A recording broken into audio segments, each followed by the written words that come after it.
So we've got loads of people who have done amazing things. How many applications, Martin? How many people submitted?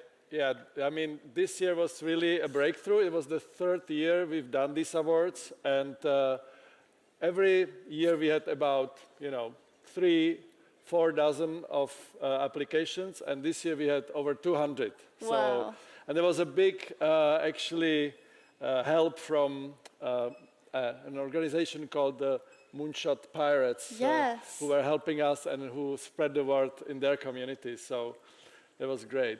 So if we put the stage into the speaker mode, I will. Ooh. I like that. Wait. Okay. I just want to say a few words because maybe you haven't heard about these awards. So why we do them and what are they? So the FuturePort Youth Awards are actually awards that try to find among you people who are actually using technologies for something good in the world. It can be in the community, it can be in the society, it can be environmental, it can be designing an arm like that, it can be anything, any use of technology for the good. And these awards are every year announced in the spring, and you can just submit your project and we'll go through that. And for that, we have an amazing jury every year, and I want to introduce the jury that was helping us this year. I'm not Tina Schlingmann, but... it's a different picture on there now. Yeah, but doesn't matter. But let me start from the left top corner. We had Marian Pavlik, the CEO of Green Code, who was on the expert jury. With him, there was Petr Kopřiva from NN Digital Hub. Then Tina Schlingmann, our speaker, who was supposed to be here today, and unfortunately she won't because she has a high fever. She couldn't drive from Berlin. So we found another speaker to replace her, but she can't be here today. Sameh, you maybe remember him from last year if you've been here. It's our speaker from New York, an amazing guy doing brain computer interface research. And then we had, oh, there's another Tina. Then we had actually Lucas from Ellen, who was helping us, and last but not least, Tony Hunter, our speaker, who will be here in the afternoon. So this jury helped us to choose out of these 200 projects. It was really a hard job, but you will see the three this jury has chosen right now. They don't have an easy task. They will do a 3-minute presentation of their project. Can you imagine how to explain a complex project in 3 minutes? Well, you will see. And after that, we will bring the jury and the winners, and we will announce them in the ceremony. So let's bring the first finalist from Bangladesh, all the way from Bangladesh, Nirbhoya. Ah, there you are. Please welcome Marjana Maria and Jisan Khan on the stage. Where is that? Guys, you had quite a journey here, right? Yeah, we had. Yeah. From Bangladesh, it's a long journey. It's a long journey, and you did it even longer than expected, right? Yeah, unfortunately. Okay, but did you sleep well? Yeah, No, we did. Okay, so the floor is yours. Thank you. Hello, everyone. This is Marzana Maria. I'm the lead of Team Nirbhoya. And this is Shahidul Islam Jisan, co-founder and head of operations at Team Nirbhoya. Imagine yourself in a life where you're the only earning member of a family of 5, and your daily wage is only 1.26 euros. It's quite unimaginable, right? Now, with this little wage, you count on every coin just to feed your children. And when your period comes, you have to choose between buying food or a sanitary pad. Now imagine you are that woman from Tea State's Garden of Srimangal, Moulabhibazar district of Bangladesh, where this is not a story, but a reality. Bangladesh have millions of women like this. In the tea states of Srimangal, women there earn less than 1.5 euros per day, which is not even enough for food, let alone safe menstrual materials. Over 91% of women there use old rags or unsafe menstrual materials during their period. And many suffer from infection and even untimely death. Even in this generation of information overflows, most of them don't even know what uterine diseases are, what menstrual or reproductive health truly means. And that is where our story begins, the story of Nirbhoya. We, three young people, me, Shahidul Islam Jisan, my co-founders Marzana Maria, and Taib Nidha, decided to take some steps and speak up of the problem the world don't even know. By incorporating technology, awareness, and empowerment, we designed Nirbhoya, Bangladesh's first bilingual, AI-powered women healthcare platform that is working to ensure menstrual and reproductive healthcare even for the women living in the most marginalized and remote areas of Bangladesh. So let's talk about how it works. Nirbhoya works in 3 steps hybrid model. The first one is our app. We have developed an AI-powered bilingual app which is now working to provide menstrual and reproductive health care and enables a woman to monitor her mental, menstrual, and reproductive health care all in one platform. Secondly, beyond our tech platform, we conduct in-person awareness campaigns about menstrual and reproductive health awareness in the most remote and marginalized areas of Bangladesh. Thirdly, to combat period poverty, we introduce our social business model where we train underprivileged women to make reusable pads, selling them at only 0.36 euros, the most cheapest price in Bangladesh. And by doing this, we are not only empowering women to, by managing a alternative income source for them, but also ensuring an affordable hygiene access for other women in Bangladesh as well. Now, let us walk you through why Nirbhoya is different from conventional menstrual tracker apps.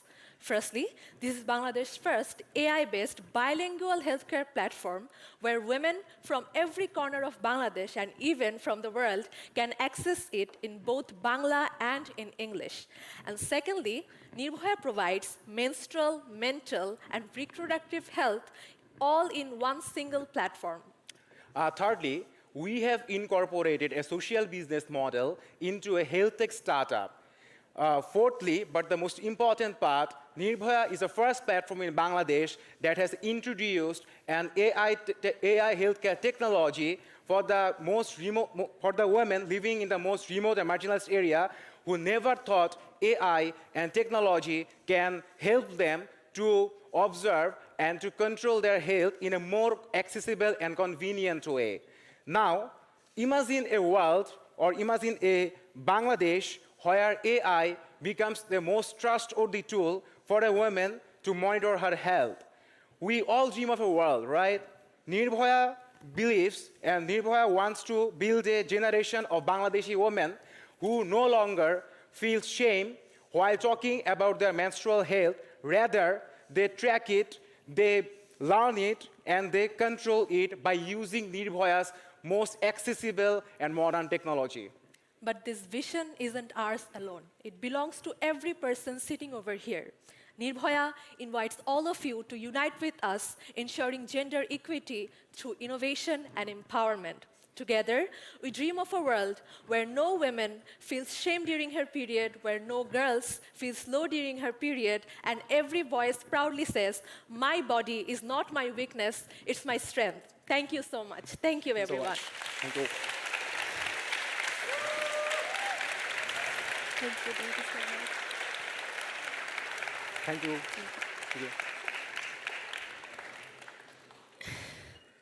Thank you very much. Please come down and we will bring the second finalist. The second finalist is coming from a closer country, from Greece, actually, and is going to show you, especially people who live here and who don't have this kind of ideas because there are no sea in Czech Republic and around, what you can come up with as a student when you think of reusing something that you find in the sea. Please welcome from team Kelpiebloom, Georgia, Antonio. Hello.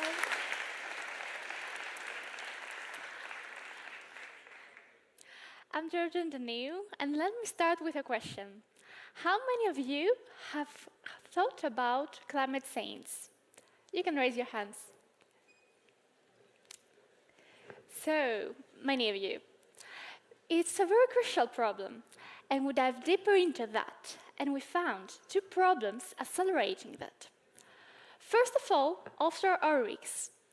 Thousands of them, abandoned, left to rust, too expensive to remove, so they're left to decay.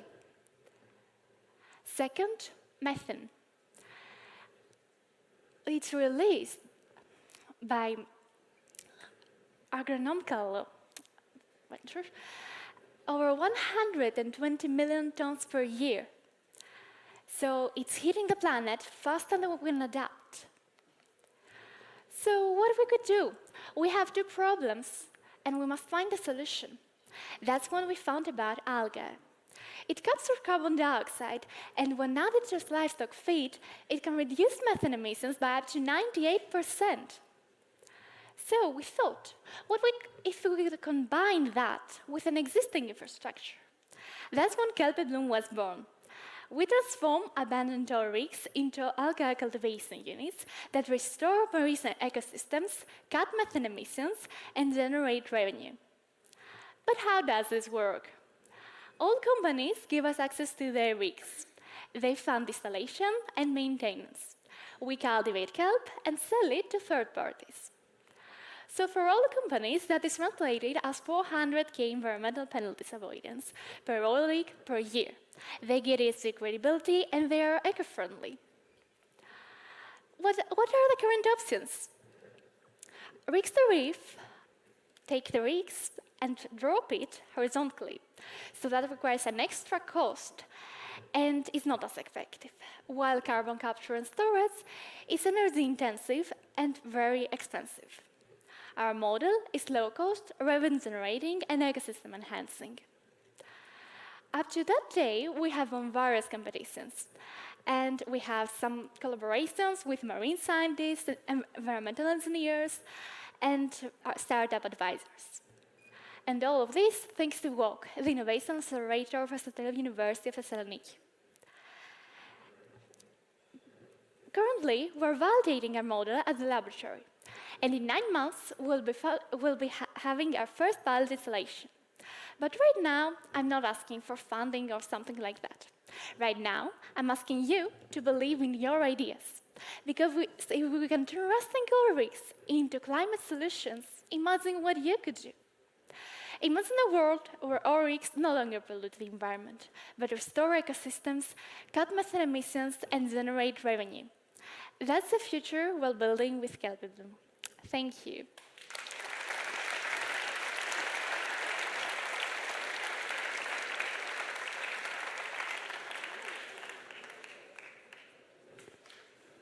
Thank you, Georgia. Thank you, Georgia. And let's give the floor to the last, but not least.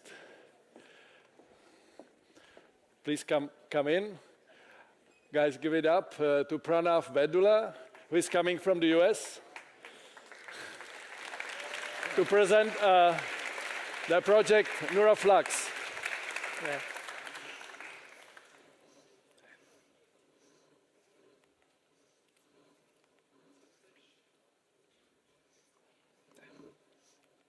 Imagine you begin developing headaches and focus issues. You write it off as a lack of sleep or a symptom of aging. Then the headaches worsen. You begin developing seizures, cognitive decline, and limb weakness. This is a situation faced by 300,000 people each year, diagnosed with glioblastoma, a malignant brain tumor with a median survival time of just 15 months after diagnosis. Early intervention is critical to increasing survivor time. However, traditional manual segmentation is time-consuming and prone to variability.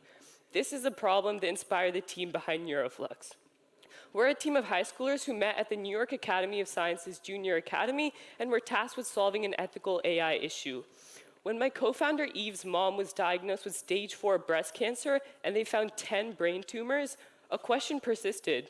What if they could have found them earlier? We began researching different types of cancers and tumors and realized there was an incredible gap that AI could fill with glioblastoma, but it wasn't. Existing AI tools are lacking in terms of accuracy, interpretability, and computational efficiency. This is a problem that inspired Neuroflux. Neuroflux takes an MRI or CT input from its users, processes the file, and then creates a heat map highlighting regions of tumor damage within the brain. It's designed to be used directly after obtaining the MRI or CT scan by a clinician to locate the tumor within the context of the brain so that they can assess the patient. Neuroflux relies on a convolutional neural network for image segmentation, and in terms of accuracy, our MRI model achieves a very high pixel-wise accuracy, and our CT model achieves a very high classification accuracy. Neuroflux furthers the United Nations Sustainable Development Goals by reducing mortality through early intervention and increasing access to AI diagnostic tools in under-resourced areas. This is what an output from our MRI model might look like. Look at the initial files in the top left, and then the file with GradCam applied, highlighting exactly where that tumor is located in red, orange, yellow, and green. And then that grid shows GradCam applied to every single slice from the MRI scan. In this case, slices 65 through 80 are probably most useful for figuring out where the tumor is in the context of the brain, but every single file or every single slice allows the clinician to get a deeper understanding of where the tumor is located in the context of the brain. Here's what an output from our CT model might look like with an example with a tumor and without a tumor. The model outputs a tumor probability and then still applies GradCam to tumorous and non-tumorous models just in case of a false negative. Neuroflux is devoted to accessibility, which is why all of our code is open source and available on our GitHub. Researchers can access the code, train the model themselves, and then use our public Python package to have more control over Neuroflux's configuration. Together, let's redefine what's possible in brain tumor diagnosis.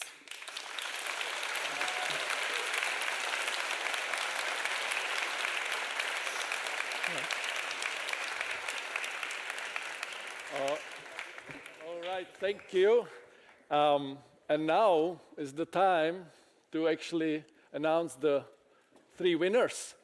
We will have, again, a little bit of reshaping of everything here. And we would like to ask the 3 finalists to come here. And also I would like to ask the jury to come here.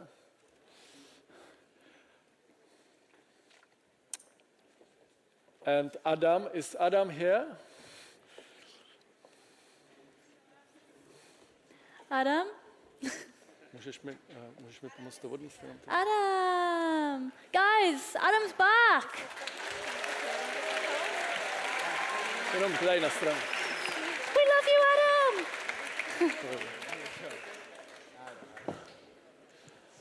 All right, all right. Adam, come to us here.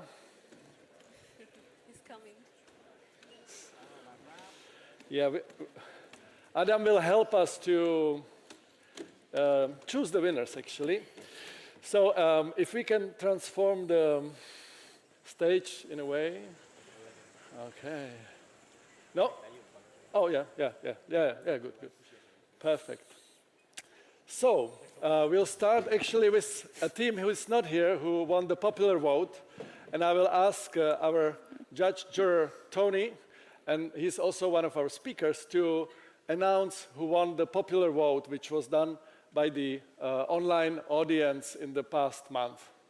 Thanks very much, Martin. Well, the winner of the People's Choice Award, and I'm not sure how you guys managed to actually choose one from all the fantastic number of applications that we had. The winner is OncoCare. And OncoCare hits the mark. OncoCare.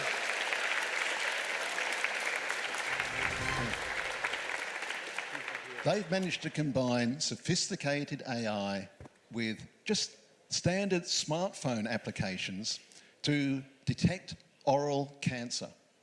And their technology can be used by people without any real formal training, so they can bring this level of healthcare at a community level. And that's one of the things we looked for when we're on the judging panel, was what was the impact of this particular technology, and you people have chosen something that makes a real impact on people's health at a community and grassroots level.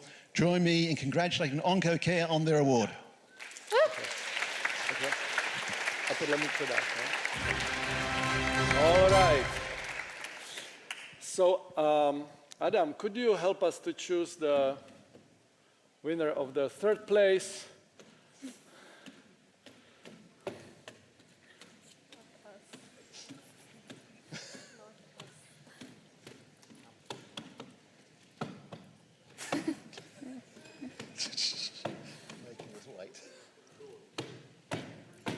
It's not Tony.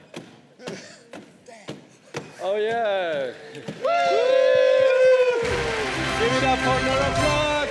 Yay. Wonderful. And I will ask Marianne to hand over the prize.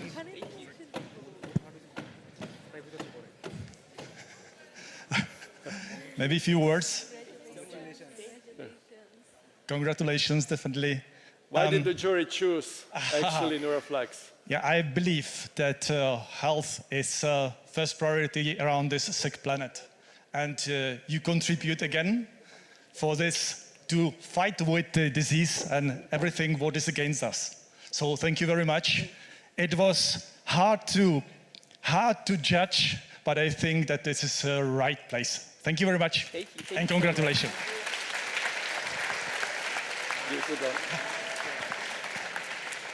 Thank you, Marianne. And Pranav, you can just stay here. This is the third place.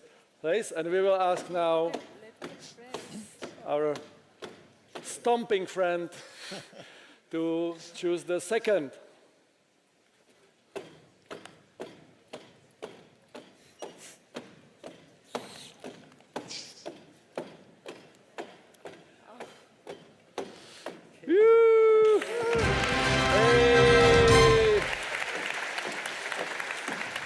Wonderful. I'll ask. Congratulations. So, Tony, tell us why. I mean, as we said, one of the key things we were looking at here was impact. And human health should be a basic right of everyone on the planet. And in places like Czechia and in places like Australia, women's menstrual health is pretty well taken for granted. But this is something that can make, again, an impact at a grassroots level to truly make a difference, and that's what we liked about Nirbhoya. So thank you very much. Congratulations. Thank you so much. Thank Hey. you. Down here. So, please, guys, go to that third part of the Olympic Podium. steps, or how do you call it? And Adam, I think your job is kind of easy this time. So please, let's congratulate to the winner of the first prize, Kelpiebloom. And please, Peter. First of all, congratulations. Great job, great project. Together with our colleagues in jury, we've seen a lot of projects and we have discussed them from many different perspectives, like sustainability, impact, readiness, the status of the experiment. And all in all, we found your project as the top winner. So once more, big congratulations. Thank you so much.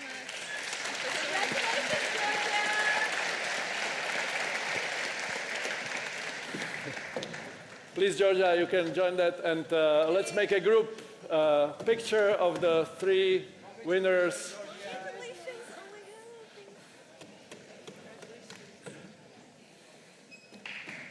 Whew.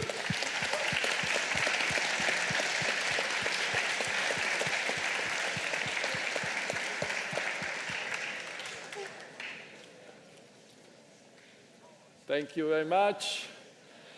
So, thank you as team jury. Your job was not easy, but you did it well. Thank you. So, let's give it up once more for the jury, for the prize winners, and thank you very much.